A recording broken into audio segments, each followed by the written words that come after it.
Hi everybody, welcome. Abby Steele here. Let's have a little chat about how to allocate decodable books to readers. And it's going to be a chat rather than an instructional guide because you know me, my style, my way of doing things is to give you food for thought, to tell you about the way that I might do something, and to get you to think about the way that you're going to do it and make your own choices about it. So this video is specifically for Sarah. Thank you for raising this, Sarah. It is a frequently asked question. She said, where can I find the video Abigail did about reading books and how to assign them? I need help. Thank you. I have no idea. There's loads of clips in bits of videos and webinars of me talking about it, but we do absolutely need this explicit video. So thank you for raising this, and I really hope this helps you. If there's any follow-on questions, feel free to ask me, come back to me on it. So when we're thinking about reading books then, it is highly likely that if you're a Rocket Phonics school, you have Reading Planet books. Reading Planet is the overarching kind of reading scheme. And within Reading Planet, there are different strands of books. We've got target practice readers that are part of the Rocket Phonics teaching program. We've also got original Rocket Phonics readers. Then we've got a Galaxy strand and a Comet Street strand. And Galaxy and Comet Street are not 100% decodable, but they are really largely, 95% to 98% decodable. And they are extremely useful books for enrichment, vocabulary development, for natural able readers who need to go to a bit of greater depth. Really good in the context of doing group guided reading or whole class guided reading. So very useful to have those. And then there's also another strand which is called Astro, and Astro are designed for older children, Key Stage 2 children, for example, that need a lower level of reader. So we have all of these different strands, but it's highly likely that you're coming to watch this thinking specifically about Rocket Phonics, target practice readers, and Rocket Phonics readers, and what to allocate those two strands for primarily and how to allocate those to children. So in reception in year one, you'll be thinking about primarily target practice readers and Rocket Phonics readers. And then when children move into year two, if they are not there yet, if they are still working quite a lot on phonics, they're sort of behind where they should be, then they would still need to be reading a target practice reader to really focus in on the phonics, or a lower leveled reader. They've probably already been introduced to the alphabetic code once. Therefore, none of the code is new, it's just not secure. So they could be reading a lower level of, for example, Galaxy or Comet Street, and that would be fine. And then when they're in year two, you also want to be thinking about the need to, either because they are year two, so it's age appropriate, or because they are on track and they're now working through the colour bands at turquoise, purple, gold and white, which is the age appropriate level for year two. And those would be your Galaxy and your Comet Street readers. So what is the difference between target practice readers and Rocket Phonics readers? Well, the target practice readers are designed to follow really explicitly the progression of the Rocket Phonics teaching, so in smaller sort of bite-sized steps. And the content of those books, therefore, is grouped in smaller steps, smaller amounts of grapheme-phoneme correspondences, smaller amount of code.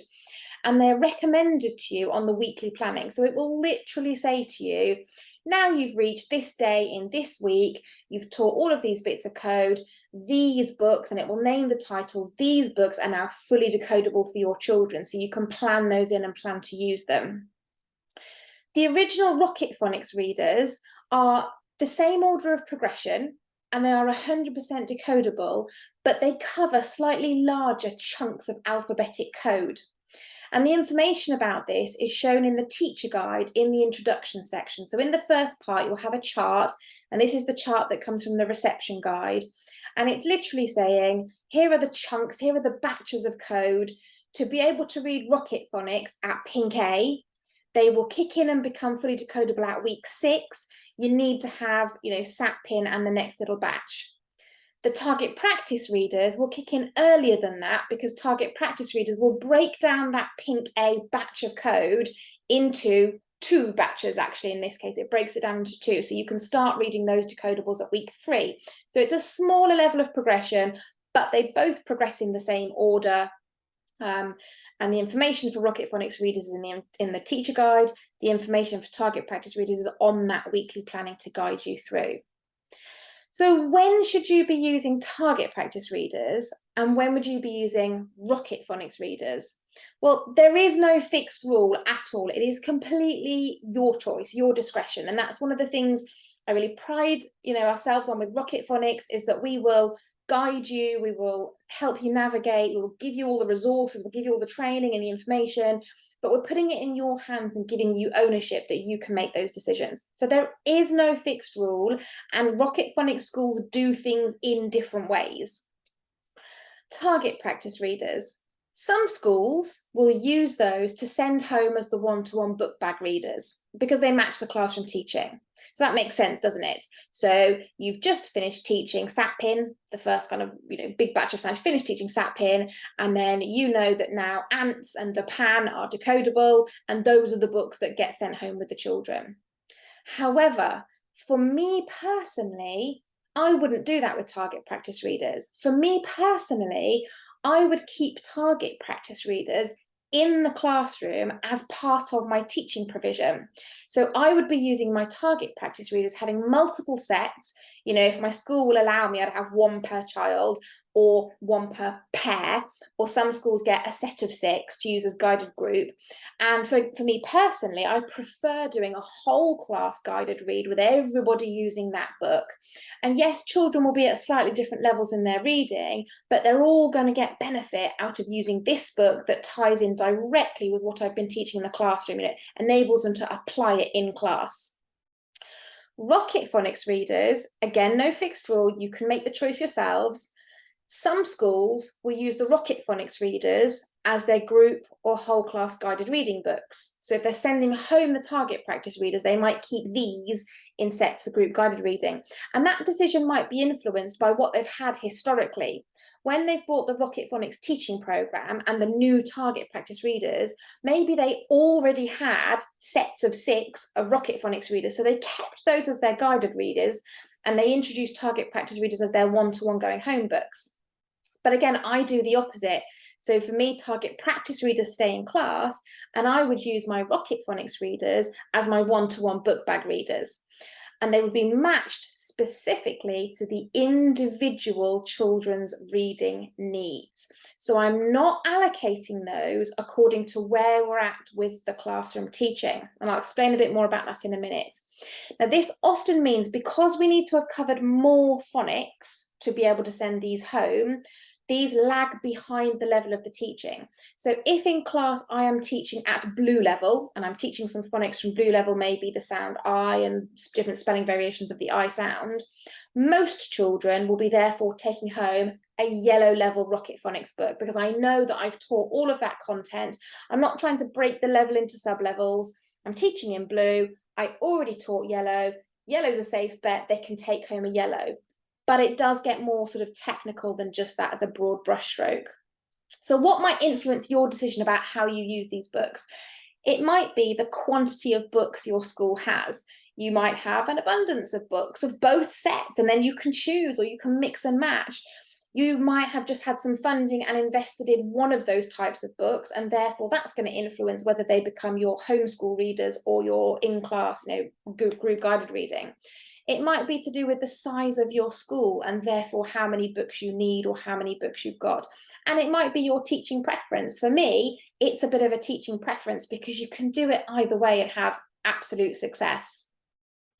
Now, a couple of important guiding principles to think about, and these are a little bit controversial.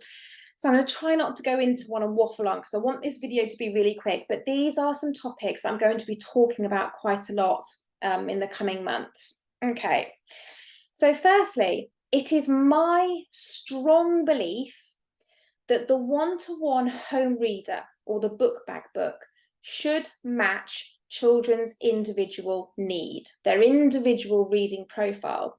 And that means that the book that they take home in their book bag might be higher or it might be lower than the content of the classroom phonics teaching.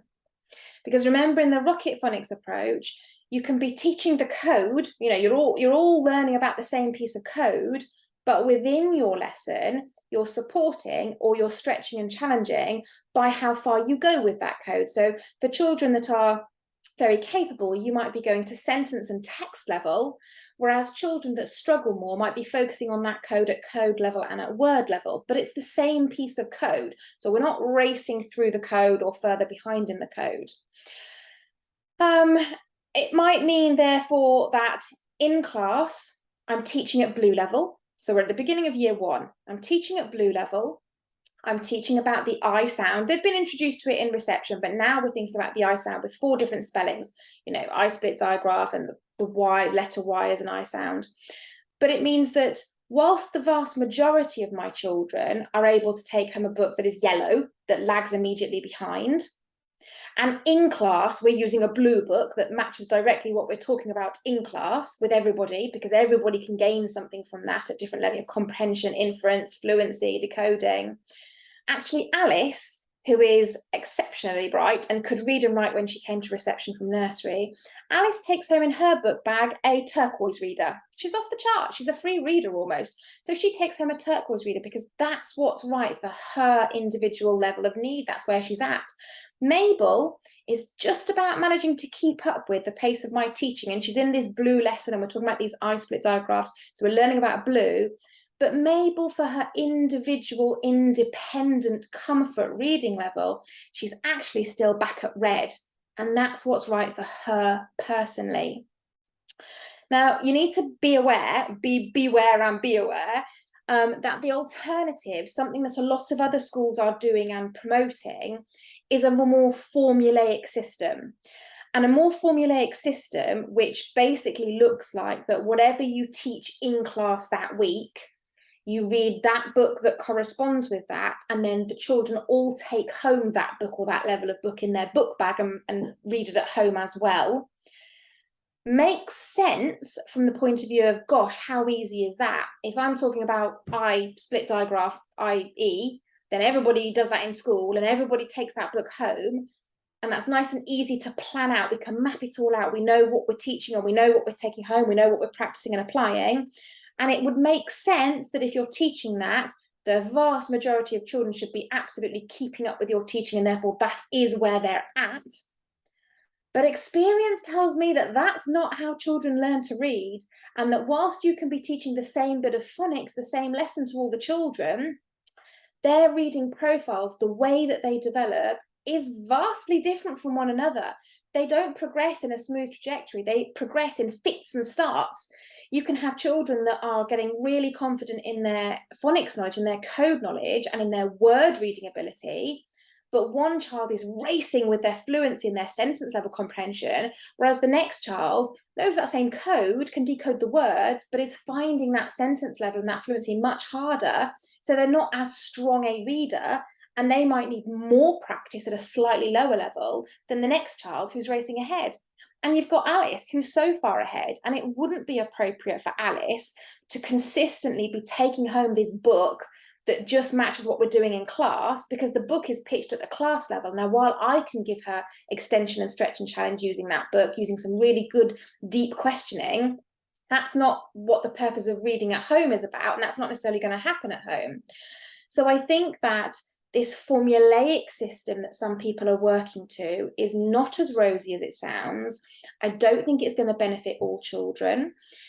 Another little example, I have 2 boys, and my 2 little boys are currently 5 and 6.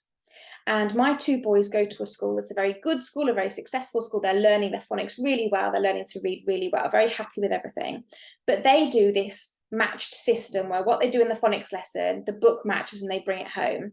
And for one of my boys, he's bored out of his mind, because once he's had a look at that book once, he doesn't want to do those multiple reads. He does it because he's good and he's compliant, but he's not really getting anything from that. He's coasting. And my other boy is doing really well, but he finds it harder. But because they're trying to set him up for more success, and they're sending home the book that matches the phonics teaching, but they've practiced the book a few times in school, he can actually come home and read me the book with the book closed. He can just tell me word for word. He has learned by memory what that book contains. If I give him a parallel level book, he really struggles. So there's too much formulaic stuff going on and not enough matching it specifically to the reader, which I know is not the answer you all want to hear. I know that makes it harder for us to think about allocating the right books, but it's worth investing that work in getting to know the children, really trying to make it personalized for them. So that's one point to think about, that I believe that the book bag book is matched to the reader's need, not matched to the formula of what you're teaching in the classroom. The second point is that children shouldn't be expected to read independently a book that they are not able to decode. So this is quite a common message. This is quite talked about in lots of documentation at the moment. But actually, the wording is quite controversial that you might come across, because some people are saying and interpreting this wording as that children shouldn't be being given a book, so not given a reading book, like a home reader, one-to-one book bag book, that contains letter sounds that they've not yet been taught. Now, on a basic level, that makes absolute sense. You're not going to teach the sapin sounds in class and then send home a book with the word rhinoceros in, with the RH spelling for the sound. That is absolutely nonsensical. We're going to tie it in and send home the books that correlate to what we're teaching in class, pretty tightly, but not to the minutiae of what I'm saying about sending home a classroom book that ties in exactly. We're still going to use our common sense about that. But this is this idea that some people are getting really hung up on. Actually, we've taught Sapin, we can only send home books with Sapin. We cannot possibly send Alice with a higher level book because we haven't yet covered that sound. But she might already know it because she might have learnt it in nursery, or she might be a very able natural reader who can read ahead of where you're at with your teaching. And this happens a lot to children when they get to the phase 5 green to orange level of reading books. There's a thing called set for variability, and it's basically along the lines of natural able readers can use those mature reading skills that we have to deduce and work out the code and work out the words and work out the new vocabulary very naturally, very easily, and they suddenly make swathes of progress and romp ahead with their reading. They're no longer stuck in that kind of plodding along, learning through the decoding. That's not to say that they shouldn't be doing all the phonics and the carefully measured, carefully planned out route, because they still need it for spelling and you still want them to have those phonics skills. Absolutely, really important. But it just means we can't lose our common sense about the ways that children are progressing and learning to read. And so we don't want to get hung up on this idea that we can only send home a book, we can only give them a book for independent reading, that we have taught explicitly those letter sounds. We can use our discretion a little bit more than that with some children, like Alice. And so the message there is, my interpretation of that phrase, what it should be saying is, children shouldn't be expected to read independently a book that they're not able to decode. So the black text is the correct version of that message, but you might come across a version of that message that uses the red wording that relates to the sounds that you've taught, and it's just saying, hang on to your common sense about that, just think about that one carefully. So that's a couple of deep things that I'd like to talk about more in sort of the educational forum in the future. So let's put it into some context. Let's look at this girl, Bobby Joe. So Bobby Joe's reading provision. Let's start over on the in-class Spike the Spy. So for me, in class, Bobby Joe is reading her target practice reader, which is Spike the Spy, because at the moment, Bobby Joe is in year 1, and in year 1, I am teaching blue level. We're thinking about the I sound. We're revisiting it because we already know I spelled IGH from reception, but we're revisiting it over a period of 2 weeks, and we're thinking about these 4 different spelling alternatives for I. And as part of my classroom teaching, I'm going to use Spike the Spy with all of the children.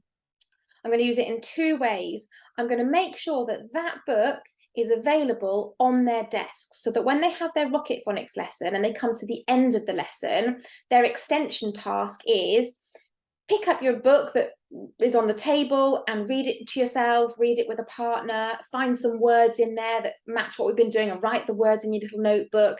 It's accessible. It's not kept away in a little plastic wallet kept up on a shelf where they only ever access it once a year. So it's there for them in a very sort of natural, accessible way. And then also I'm going to make sure that at least once, and it may be several sessions, it could be one session, it could be several sessions, where I'm going to use this book where they've got one copy between two children, or one each if you are so fortunate. I'm going to bring it up on the big interactive whiteboard, and we're going to do a whole class guided, shared kind of reading session where we're going to explore this book, and I'm going to support and stretch and challenge according to my children's needs, but with this Spike the Spy blue book. So the target practice reader in class matches my teaching, and the purpose of it is for practice and application of what I've been teaching.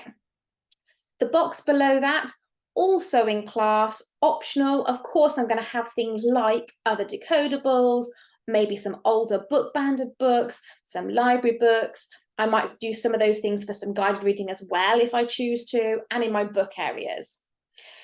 Over on the other side, in Bobby Jo's book bag for going home, she's going to have a Rocket Phonics book, and it just so happens that Bobby Jo is bobbing along quite nicely on track, and therefore the book that's in her book bag is a yellow book. She's on the level below, it lags behind for her home reading. But remember, Alice is on turquoise, Mabel is still on red, and that's absolutely fine and correct. And of course, that book that goes home in the book bag, it can be the hard copy book, physical book, which is always preferable, but of course all of the books are available as ebooks, so you can allocate those to parents online so they can access them on their devices quite easily. And the purpose of that book bag book is it matches the child's ability, and it's for independent application. Look what I can do, I can read this book, I can be successful and show you what I've been learning about at school, not with the book that we've been doing in school, but with a fresh book at an appropriate level for me. And below that, of course, in the book bag for home, a second book, which is a free choice library book. And it's important that we refer to this as a choosing book, a free choice library book, rather than a reading for pleasure book, as I've seen happen sometimes, because all of these books are reading for pleasure. Phonic decodable books do not equal not reading for pleasure, and then a free choice library book is reading for pleasure. It's all reading for pleasure. This second book is a free choice book because we are dictating the decodable book. So the child gets to choose which other book they would like to take home. It might be a decodable level for them. It might be something much higher pitched, depending on your provision in the library or your book corner. And it's for sharing, for reading together, or for listening to another person read. Important with that book as well, not to always have the message, some people stick a sticker on the front, not to have the message, read it to me, like an assumption it's going to be too hard, I'm not going to be able to read this book because I can't access all the words. But share together suggests that actually they might be able to read some of those words, they can share the reading with you, they might be able to pick up more and sort of learn a bit more about it. So a collaborative together book. So that's provision for reception in year 1. And then what that might look like in year 2 or beyond. In class, we're using a leveled reader. We're progressing through our age-appropriate colour bands. And so in class, we're now using a turquoise book in year 2 all together, and it matches the classroom teaching level. This is what's recommended in the planning. This is where we're at. The purpose being for practice and application. And now in the book bag book, if the need is still lower for phonics, then you'll be using a target practice reader to really hone in on target the phonics you're working on, or a lower leveled reader, or it might be a higher level reader, or it might also be a turquoise book, but a different turquoise book. And again, it matches the child's ability for independent application. Here is what it looks like in the teaching program of Rocket Phonics. Those target practice reading books are flagged up on the weekly plan. So it's literally saying here, by the time you get to this Wednesday, Thursday of week 6 in reception, Pink A target practice readers now fully decodable, the cog, and it is not a dot. So you can then plan in, you might say, well, actually, we're sort of rolling them forwards. So the following week, week 7, we might use the cog during that week. And week 8, we might plan in to use It Is Not a Dot. And we can have both of those books available from now across the next couple of weeks so that we can access them. In year 2 as well, here it is flagged up. We're recommending, here are your turquoise books that you could use this week or the following week. The Tower of Doom Galaxy, Snip Snips, Comic Street Kids, and those are turquoise. They tie in with the level of what you're doing there. Also in year 2, there's a list to make it nice and easy to sort of see what you're doing and allocate them that way. So some final thoughts. It is really important to get to know each and every child ASAP. I have had somebody say to me before, actually a couple of people say to me, but Abby, if we don't give people a formulaic way to allocate these books, you know, you've taught Sapin, everybody takes home the ants book. If you're saying we have to get to know all the children individually ASAP, that's time consuming, that's really hard, that's really onerous. Yeah, that's our job as teachers, absolutely. Of course, that's what we're going to do. And if you need to give your teaching assistant some colouring pages with your kids while you work through and listen to all your children read one-to-one yourself and get to know them, then so be it, because it's the best investment of your time, 100%. So I think that's really important. Get to know each and every child ASAP, get to know where they're at with their reading, get to know their reading preferences and their reading profile. Then trust your judgments. Sometimes all the stuff that goes on in education makes us feel a bit wobbly about our own decisions. And honestly, almost every single time I go into a school and we do some sort of review of book matching, it's correct. You've got to trust your judgments, your professionals. That's what you do, your teachers. You can always use your peers for support or to check book matching. So you can arrange things in school where you have a bit of time out to go into each other's room and listen to each other's children and check that you think that your colleagues have matched the books correctly. Of course, the more reading, the better. You know, I'm saying it's very flexible to you how many sessions you have.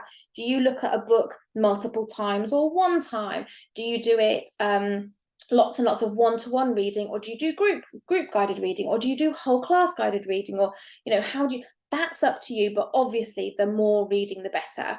But it is really important, and I always encourage you to do this across any kind of topic, to be questioning. So the things that I say, be questioning it, be thinking about it. The things that other experts say or that you read or see in, you know, DFE documentation, be questioning, really think about where those messages might have come from, what the motives are, how they might have been twisted, you know, or manipulated or not be quite as they were intended. And then take ownership of your decisions. So be confident and be able to explain your rationale. I'm going to allocate the books this way because this is what makes sense for our school and for my children and for my timetable and for my teaching preference. But I'm going to make sure that all the children have got books that they're accessing for all the reasons they need to access them for, you know, book bag books, in-class books, decodable, aligning with the programme, with flexibility to meet the needs of each child. So I hope that little rant and ramble was okay and made sense. Way longer than I planned it to be. I do apologise. I'm endeavour to make these videos shorter for you. But do let me know if you have any questions, and I'll see you later. Bye.